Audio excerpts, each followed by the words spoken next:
Our next question, William, is several high-level masters are saying the next few years are going to be very bad for humanity. Okay. How do you feel about 2023 and the next few years to come? Honestly speaking, it matters how it really comes to how you look at it. I would say literally things are looking up. They're looking better and better and better. I would say the next few years are just going to be more and more enjoyable. The next few years are going to become more and more amplified, more and more matter of fact, more and more, even with the energy moving, the consciousness arising, the mass collective collapsing, all these old archaic systems that have been so entrenched for millennia on this planet becoming brought to a head, resolved and dissolved, and then moving into a much higher state of consciousness, a much higher alignment of yourself, which in turn is making more room, more accessibility to yourself and for yourself. And then we get into even enjoying the manifestational world more and more because we start watching. You have a contemplation of a thought, and then automatically you have a manifestation coming into your life stream. And I would say it's even getting better and better. It's also assisting you better and better, which is one of the reasons why we're doing the Relevance of the Now podcast anyways, is because the now is the only place that anything exists. Now, secondly, the relevance of the now is bringing you right up into yourself, through yourself, to where now you're not getting sucked to the left, to the right, hijacked over here, hijacked over there, preoccupied over there, blah, blah, blah.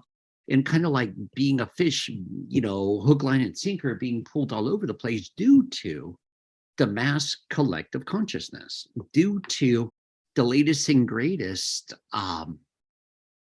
the ones that are so difficultly and challengingly trying so hard to hold on to an old energy, hold on to fear.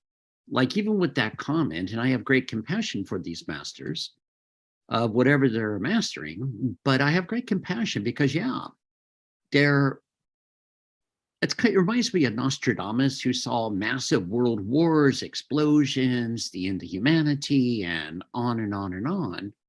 Even with the Mayan calendar that saw the end of humanity, on and on. And far be it from me to say that they were incorrect at that time. Yeah, that's exactly where things were heading. But something happened, which is you came to the party. You woke up to avoid out back in 87, the asteroid belt called Merva hitting the planet. And because the consciousness was such a degree magnetically, we're steered another direction. But this is a great discernment for you. A very black and white discernment, no middle ground. Are you feeling the love or are you feeling the fear? Are you becoming afraid of yourself in the whole universe? Or are you opening up, honoring all these dear ones with great love, honor, passion, and compassion with where they're at on their own journeys? But then it's interesting, right? To go beyond it all, to fully step into your own divinity, stepping into your own shoes.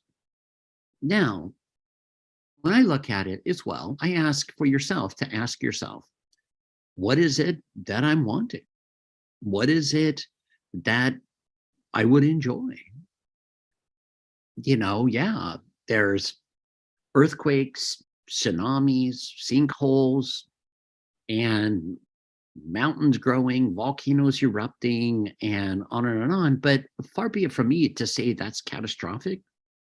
Wouldn't you say universally, if you took your consciousness beyond your physical all the way to the sun and just sitting there at the sun, turning around and looking at planet Earth, you would see such a beautiful opening, reactivating, shining star with all of the old clutter, old debris breaking down and collapsing right before you. Now it's up to you on a personal level. What are you wanting to support?